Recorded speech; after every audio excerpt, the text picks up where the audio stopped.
नमस्कार दोस्तों, स्वागत करता हूं आपका एक और नई स्टोरी में। आज की जो हमारी स्टोरी है वो मुझे मेरे एक सब्सक्राइबर जिनका नाम अंकित है उन्होंने भेजी है। तो आइए इस स्टोरी को सुनते हैं अंकित के पॉइंट ऑफ व्यू से। लेकिन उससे पहले मेरी आपसे एक गुजारिश है कि आपका नाम क्या है और आप कहां पर रहते हो ये मुझे कमेंट में लिखकर ज़रूर बताना, और साथ ही हमारे चैनल को सब्सक्राइब भी कर देना।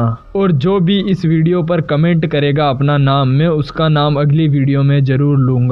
तो चलिए बिना देरी किए बढ़ते हैं स्टोरी की तरफ। नमस्कार दोस्तों, मेरा नाम अंकित है और मैं पिछले 15 सालों से ट्रक चला रहा हूँ। मैं कई सारे खतरनाक रास्तों से गुजर चुका हूँ और कई मुसीबतों से लड़ चुका हूँ, लेकिन मेरा एक ऐसा सफ़र भी था जिसे मैं भूलना चाहूँ तो चाहकर भी मैं उसे नहीं भुला सकता। वो रात आज भी मेरे दिल के अंदर बसी हुई है।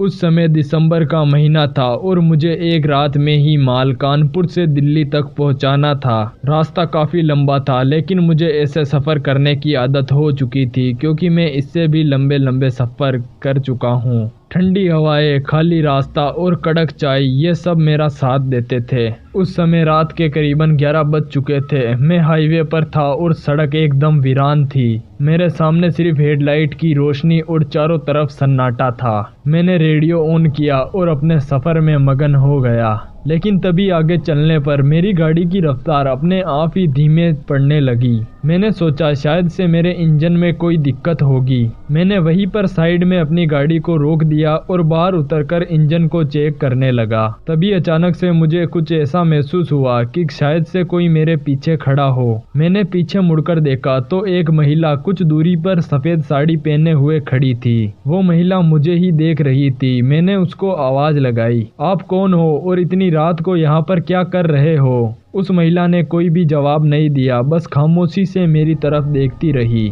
मुझे अब कुछ अजीब लग रहा था, लेकिन मैंने सोचा शायद इसे किसी के मदद की ज़रूरत होगी। मैंने उस महिला से फिर से पूछा, मैडम मैं आपको घर पर छोड़ दूं क्या? इस बार उसने धीरे से सिर हिलाया और मेरे ट्रक की तरफ इशारा किया। मैं समझ गया कि उस महिला को लिफ्ट चाहिए थी। वैसे तो मैं अनजान लोगों को लिफ्ट नहीं देता, लेकिन उस वक्त न जाने क्यों मैं उस महिला को मना नहीं कर पाया। जैसे ही वो मेरे ट्रक में बैठी मुझे कुछ अजीब सा महसूस होने लगा। मुझे अब बहुत जोर से ठंड लगने लगी। मैंने अपनी गाड़ी का हीटर ऑन किया, लेकिन ठंड कम होने की बजाय और भी तेज हो गई। मैंने उस महिला से पूछा, आपको कहाँ पर जाना है? उस महिला की आवाज़ में कुछ ऐसा था और उसने मुझसे ऐसा कहा कि मुझे आगे तक छोड़ दो। मैंने अपने ट्रक को स्टार्ट किया और फिर से सफ़र को चालू कर दिया, लेकिन कुछ मिनटों बाद मुझे कुछ ऐसा महसूस हुआ कि वो महिला लगातार बस मुझे ही घूरे जा रही हो। मैंने उस महिला को रिव्यू मिरर में देखा तो उसकी आंखें बिल्कुल लाल और खतरनाक थी। डर के कारण मैंने रेडियो का वॉल्यूम बढ़ा दिया और अपना पूरा ध्यान सड़क पर देने लगा, लेकिन तभी अचानक से मेरा रेडियो बंद हो गया। ट्रक के अंदर पूरी तरह सन्नाटा हो गया और तभी वह महिला अचानक से बोली, तुम्हें पता है इस रास्ते पर काफी सारे लोग मरे हुए हैं। उसकी आवाज गूंजने लगी। उसकी ऐसी बातें सुनकर मुझे दिसंबर की कड़ी ठंड में भी पसीना आने लगा। मैंने ट्रक को रोका और पीछे देखा तो अब वो महिला वहां से गायब हो चुकी थी। मैंने ट्रक के हर कोने में उसे ढूंढा, लेकिन वो महिला वहां पर नहीं थी। सीट एकदम से खाली थी, जैसे वहां पर कोई बैठा ही नहीं हो। मेरी सांसें तेज हो गई और इस कारण मुझे और भी ज्यादा पसीना आने लगा और मेरी शर्ट भी पसीने से भीग गई। मेरे पूरे बदन में कपकपी हो रही थी। मैंने खुद को संभालने की कोशिश की, शायद से ये मेरी आंखों का कोई धोखा होगा। मैंने गाड़ी को फिर स्टार्ट किया और आगे बढ़ने लगा, लेकिन अब हाईवे के हर एक मोड़ पर मुझे अजीब अजीब चीजें महसूस हो रही थी। कभी मुझे ऐसा लगता जैसे कोई मुझे पेड़ों के पीछे से देख रहा हो, तो कभी मुझे ऐसा महसूस होता कि मेरे ट्रक की छत पर कोई बैठा है। कुछ किलोमीटर चलने के बाद मुझे एक छोटा सा ढाबा नजर आया। ये देखकर मैंने राहत की सांस ली और अपनी गाड़ी को साइड में लगाकर ढाबे पर चला गया। वहां पर 2-3 लोग चाय पी रहे थे।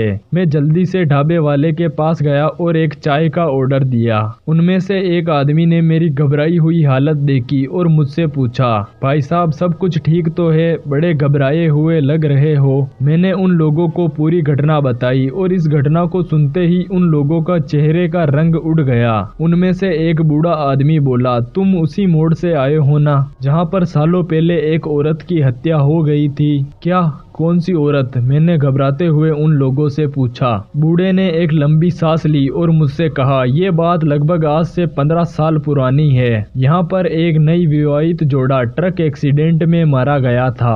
ट्रक ड्राइवर की गलती के कारण वो औरत मर गई थी और कहते हैं कि उसकी आत्मा यहीं पर भटकती है और जो भी इस रास्ते पर रात के वक्त सफर करता है उसे वो महिला नजर आती है और परेशान करने की कोशिश करती है। ये सुनते ही मेरा दिल तेजी से धड़कने लगा।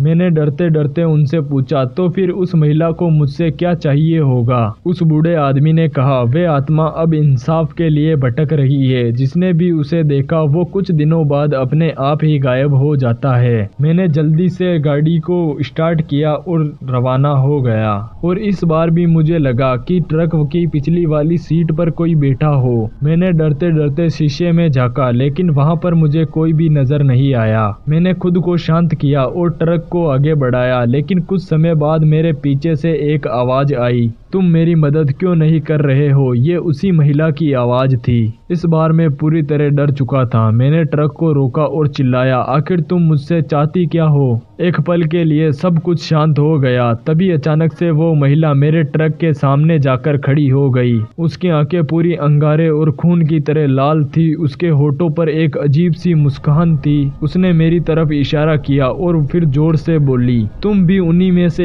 एक हो जिन्होंने मुझे मारा। अब तुम भी मेरी तरह भटकोगे। इतना कहते ही वो महिला वहां से गायब हो गई। ट्रक का इंजन अपने आप बंद हो गया।